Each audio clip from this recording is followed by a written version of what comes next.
Welcome to Benang Nusa Channel. In this video, we will be sharing an amazing 4-day tour in EastJava, Indonesia. We visited 4 breathtaking attractions: Jatapan Colorful Village, Tumpak Sewu Waterfall, Ijencrater, and Bromo Volcano. This tour was an unforgettable experience for us and we want to share it with you. If you're interested in seeing rainbow houses, the largest waterfall in Java, the blue fire of a sulfur mine, and witnessing a sunrise over a sea of clouds, then keep watching.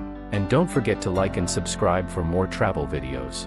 Day 1, arrival at Surabaya and visit Jatapan Colorful Village. We started our tour from Surabaya, the capital of EastJava and the second largest city in Indonesia. Upon arrival at the airport, we met our driver who took us to Sidomulyo village in Lumajang Regency where our accommodation was located. The journey lasted approximately 5 hours, during which we enjoyed the urban landscape, monuments, and bridges. The route to our accommodation in Lumajang, we made a stop at Jatapan Colorful Village in Malang Regency, which was about 5 hours away from Surabaya. Jatapan used to be a slum area that has been transformed into a vibrant and colorful tourist attraction. The houses are painted in various rainbow colors and adorned with murals, umbrellas, lanterns, and flowers. There are also cafes, souvenir shops, and photo spots. We explored the village, appreciating its creativity and beauty.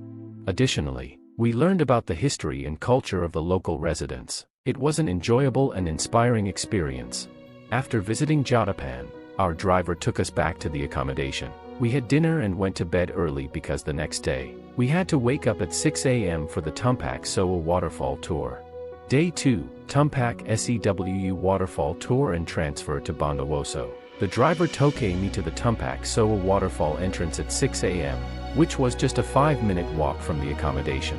Tumpak Sewu, also known as 1,000 Waterfalls, is the largest and most magnificent waterfall in Java. It can be found in a deep canyon, and it has a circular shape with numerous streams of water cascading from the cliffs. I was introduced to a local guide by the driver, who then took me to see the waterfall. The hike was quite challenging and adventurous, and it took approximately 1 hour to reach the bottom of the waterfall. During the hike, we had to navigate slippery rocks, cross bamboo bridges, descend ladders, and wade through streams. Although it was not easy, the experience was definitely worth it. The waterfall was truly spectacular, making me feel like I had stepped into a fairy tale. The water was refreshing and cold, and the misty spray created a beautiful rainbow effect. I captured some photos and videos to cherish the natural beauty surrounding me. Next, we continued our trek to Goa Tets, a cave waterfall located near Tumpak Sewu. To reach the cave, we had to climb up rocks and enter through its entrance. Inside, I witnessed water slowly dripping from the ceiling, forming mesmerizing stalactites and stalagmites. Goa Tets, meaning dripping cave, is a hidden gem that not many tourists are aware of. After exploring the waterfall and cave, we began our hike back to the entrance, which also took around 1.5 hours. The driver was waiting for me and then transported me to a local restaurant where I enjoyed a delicious lunch. Following that, we embarked on a 4 to 5 hour drive to Bondowoso, a town near the famous Ijen crater, which was my next destination. I checked into my hotel, a simple yet cozy place with a magnificent view of the mountains. After having dinner, I went to bed early to prepare for the ijenbluefire tour, which required waking up at midnight. Day 3, ijenbluefire tour and transfer to Semarang. The driver picked us up at midnight and drove us to the entrance of Ijen crater, which was about 1.5 hours away. Ijen crater is a volcanic crater with the largest acidic lake in the world. It is also famous for its blue fire, a natural occurrence caused by sulfur gas combustion. We were provided with gas masks due to the strong and harmful sulfur smoke. Following a local guide, we hiked for about 2 hours in the steep and dark terrain to reach the top of the crater. With the guide's assistance, we descended into the crater and witnessed the mesmerizing blue fire. It felt like being on another planet. The blue fire glowed and flickered while sulfur miners worked nearby, collecting solid sulfur and carrying it up to the crater rim. We admired the strength and courage of the miners in their difficult and dangerous job. After experiencing the blue fire, we hiked back to the crater's top and waited for the sunrise. As the sky transformed from black to purple to orange, the view of the turquoise lake, yellow sulfur, and green mountains was breathtaking. Nature's wonders were on full display. Following the sunrise, we returned to the entrance, a journey of another 2 hours. The driver awaited us and took us to a local restaurant for breakfast.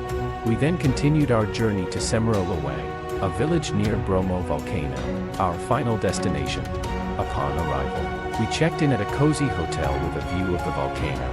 After having some lunch and resting, I was ready to explore Semerolawang. The driver dropped me off at the hotel, where I had dinner and went to bed early, as the next day I had to wake up at 2 a.m. for the Bromo Sunrise Tour.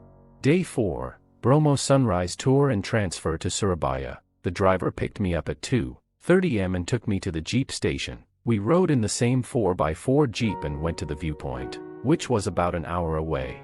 The Jeep ride was rough and cold, but also exciting and enjoyable. We arrived at the viewpoint around 4:30 a.m. and waited for the sunrise. The sky was clear and filled with stars. I could see the outline of Bromo and the other volcanoes in the darkness. As the sun came up, the sky changed from black to purple to orange, and the view was stunning. We could see the sea of clouds below us, with the sun shining on the volcano peaks. It was one of the most beautiful sunrises I have ever witnessed. After the sunrise, we drove down to the Sea of Sand, a vast plain of volcanic ash and sand surrounding Bromo.